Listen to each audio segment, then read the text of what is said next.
ஹவுஸுக்கு வருகின்ற தேசம் நெட் உரிமையாளருமான ஜெயபாலன் அவர்களை வரவேற்கிறோம். அதே போல பழுவேட்டையர் அவர்களையும் வரவேற்கிறோம். இங்கு கூடியிருக்கிற அனைத்து மக்களையும் வரவேற்கிறோம். இந்த சமகால அரசியலை பற்றி நாங்கள் கதைக்கிறதா இருந்தால், இப்ப இந்த செம்மணி பிரச்சனை பற்றி நீங்கள் எப்படி பாக்குறீங்க திருவாளர் ஜெயபாலன் அவர்கள்? இப்ப இலங்கையில இலங்கைய படுகொலை அரசியலுக்கு ஒன்றும் இலங்கை புதுசு இல்லை. எங்களுடைய ஆயுத போராட்டமே படுகொலை அரசியல்ல தான் ஆரம்பிச்சது. அது ஒருவர் 2 பேர்ல இருந்து பிறகு குரூப் ஆஃப் பீப்புள் ஒரு குழுக்களாக படுகொலை செய்யப்பட்டார்கள். அந்த வகையில முதல் பார்த்தோம்னு சொன்னால் குழாய் நாயாறு படுகொலை, குமுதினி படுகொலை, அதுக்கு பிறகு அனுராதபுரத்தில் இடம்பெற்ற படுகொலைகள்,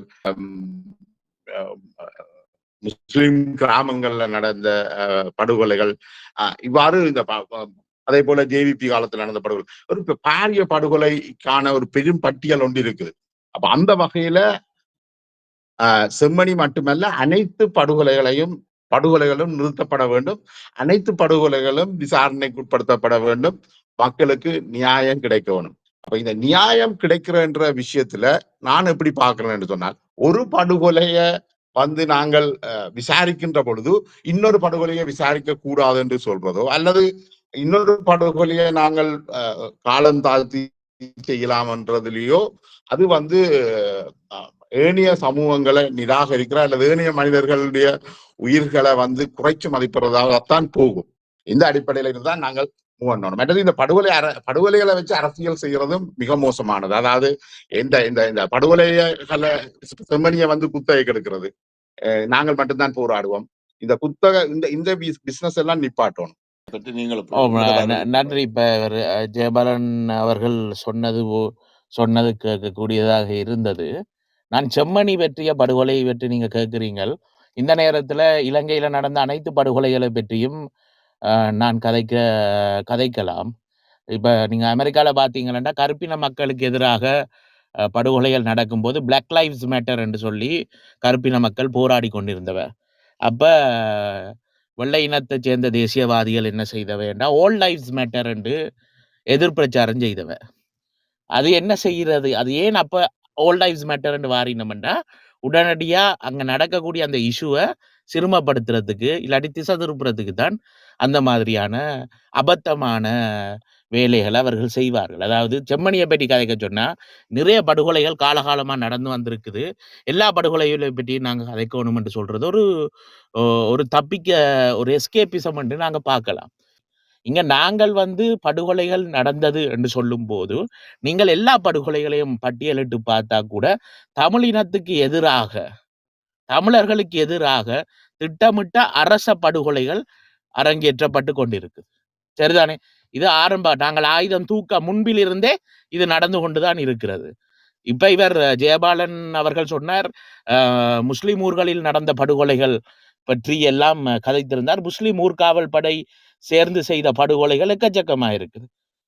கல்முனைய எரியூட்டினவர்கள், சரிதானே? நீலாவணை படுகொலை, அதுக்கு அப்புறம் பொத்துவில் படுகொலை, கோமாரி படுகொலை, சம்மாந்துறை படுகொலை என்று நாங்கள் அதுகளையும் அடக்கி கொண்டு போகலாம். சரிதானே? இப்ப அதுக்கு பிறகு ஜெயபாலன் அவர்கள் சொல்றார், இதை வச்சு அரசியல் செய்கிறீனம், ஆதாயம் தேடுறீனம். செம்மணியை வச்சுக்கொண்டு யார் ஆதாயம் தேடுறது? யார் அரசியல் செய்கிறது? நீதிக்கான அரசியல் தமிழர்கள் செய்யத்தானே செய்வார்கள். அத்தனை பேரை படுகொலை செய்துட்டு அந்த அரசு தொடர்ந்து எந்த ஒரு அழுத்தமும் இல்லாமல் அது தொடர்ந்து இயங்க விடுவது, அதை தாண்டி அரசியல் என்ன இருக்குது? ஒரு மனிதனுக்கான அடிப்படை உரிமை, அவனை உயிர் வாழ முடியாத அளவுக்கு அவனை படுகொலை செய்துட்டு ஒரு அரசாங்கம் இயங்குதண்டா, அதற்கு அரசியல், அதற்கான நீதியை கோருவதுதான் எங்கட அரசியல். நான் இதுக்கு பதில் சொல்லணும்னு நினைக்கிறேன். சொல்லுங்க. எனக்கு என்ன, நான் இவ்வளவு நேரம் கதைச்சது படுகொலை செய்கிறது புள்ளின்னு தான் காய்ச்சினான். நான் ஒரு நாளும் சொல்ல இன்னார் படுகொலை செய்யறது நல்ல விஷயம், இன்னார் படுகொலை செய்யக்கூடாது கேட்கல. நீங்க கதைக்கைக்குள்ள அந்த கண்டெக்ஸ்ட விளங்கி கொண்டு காய்க்கணும். உணர்ச்சி வசப்பட்டு செம்மணி கதைச்சு படுகொலைக்கு யார் காரணம்னு சொல்லுங்க ஐயா. உணர்ச்சி வசப்பட்டு காய்க்கிறதால அமைதியா இருங்க. ரைட், ஒன்று நீங்க பேசுங்க. கேள்வி கேட்டா இப்ப உங்களுக்கு பதிலை எதிர்பார்த்து கேள்வி கேளுங்க. இது நீங்கள் உங்களோட விரும்புற பதிலை சொல்றதுக்கு நான் ரெடி இல்ல. இல்ல நீங்கள் விரும்புற பதில் தான் சொல்லணும்னா நான் இதுல வந்து காய்க்க தேவையில்லை. இல்ல இது உங்களோட நான் நீங்க தான் எனக்கு கதைங்க. எனக்கு அவரை எது பதில நியாயம் சொல்ல வருதோ அந்த சொல்லுங்க. பதில் தான் அவரை சொல்லுவேன். இங்க அறிவுரை கொடுக்க தேவையில்ல, பதில சொல்ல உங்களுக்கு சொல்லுங்க. பதில் சொல்ல நான் இல்லம்மா அமைதியா இருக்கிறேன். ஜெயவரண்ணா பதில் சொல்ல இல்லம்மா.